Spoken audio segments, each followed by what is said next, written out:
In 1887, the British historian Lord Acton wrote a sentence that has defined our understanding of authority for over a century.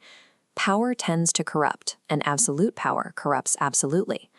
He argued that moral decay was the unavoidable trajectory for anyone occupying an elevated societal station. This creates a direct contradiction with modern findings in social psychology. Dacher-Keltner's power paradox found that humans typically gain influence by exhibiting high social intelligence, specifically empathy, modesty, and a focus on collective needs. Yet the Acton assumption suggests that the moment we reach the top, those very traits evaporate. If attaining authority requires such high levels of social attunement, why does history read like an endless catalog of abusive, narcissistic leaders? The evidence suggests the danger is not the inherent desire for authority, but the profound psychological shock the mind undergoes once that authority is secured. Neuroscientist Sukhvinder Abhi conducted research to see how the possession of power alters brain function.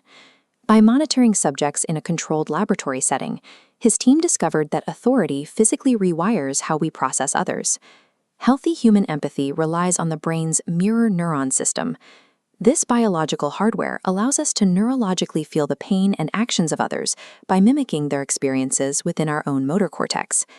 However, when primed with absolute power, their motor cortical activity is significantly dampened. The experience of dominance effectively stuns these mirror neurons.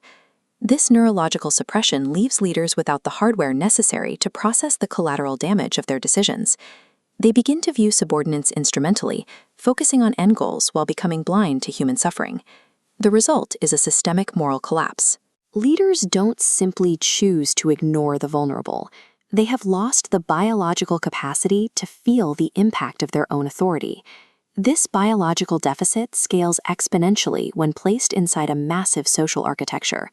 The political philosopher Hannah Arendt explored this through her concept of the banality of evil. Arendt argued that vast bureaucracies divorce an individual's administrative actions from their moral consequences. This creates a state of thoughtlessness, where officials commit extraordinary harm simply by following standard procedures and seeking career advancement. She anchored this theory in the trial of Adolf Eichmann, observing how totalitarian regimes utilized administrative normality to facilitate atrocities. The perpetrators weren't necessarily driven by deep-seated malice, but by a complete lack of independent moral judgment within a complex power structure. This thoughtlessness is protected by a sycophantic ecosystem. Inner circle enablers aggressively suppress dissent and shield the leader from reality, replacing genuine feedback with an echo chamber of flattery. Neurologist Lord David Owen identified the clinical result of this environment: Hubris Syndrome.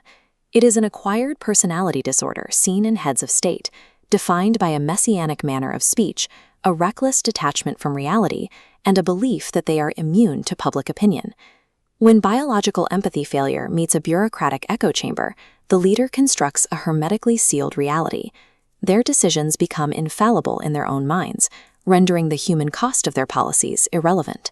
But despite the neurobiological suppression and the enablers, power does not act as an inescapable pathogen. If it were a universal toxin, every leader in history would have succumbed. Research by psychologist Catherine DeSelles suggests a paradigm-shifting twist. Power strips away external normative pressures, functioning as an enabler rather than a corruptor. This flowchart tracks those with a weak moral identity, individuals who don't hold ethical traits central to their self-concept.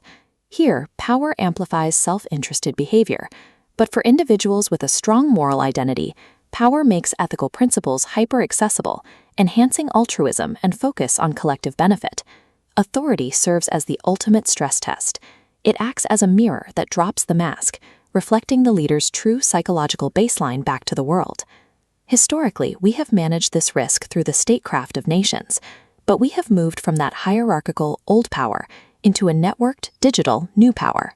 Multinational big tech corporations have deconstructed traditional sovereignty, creating a fragmented domain of absolute influence that operates outside the reach of conventional democratic checks. The danger of this digital era is the automation of the empathy deficit. When profit-driven algorithms replace human discretion to manage global social interactions, they replicate the bureaucratic thoughtlessness Arendt feared. The software removes the human element from the feedback loop, scaling the lack of moral awareness to billions of people. Because market capitalism hyper-concentrates this power among a tiny number of profit-driven entities, these corporations are highly motivated to subsume any threats to their dominance. Hubris Syndrome and sycophantic ecosystems are no longer limited to individual dictators. They now manifest through global tech titans, leaving modern civilization highly exposed to the decisions of an unconstrained few. Because we cannot rely on individual moral identity to prevent corruption, we must rely on rigid institutional architecture. This requires the strict separation of powers and the absolute rule of law. Most critically, it requires radical transparency. Secrecy is the incubator of corruption, and piercing it is a fundamental requirement of human rights. We must also provide airtight protections for whistleblowers. They are the only mechanism capable of puncturing the sycophantic echo chamber and exposing systemic abuse before it becomes catastrophic. On an organizational level, the antidote to hubris syndrome is the cultivation of servant leadership. This mandate forces a leader to focus on the growth and empowerment of their community rather than personal glory. Lord Acton's warning remains vital because power is the ultimate catalyst. It will always find our psychological cracks. Only by systematically and relentlessly constraining the reach of authority can society ensure that power remains a tool for collective advancement,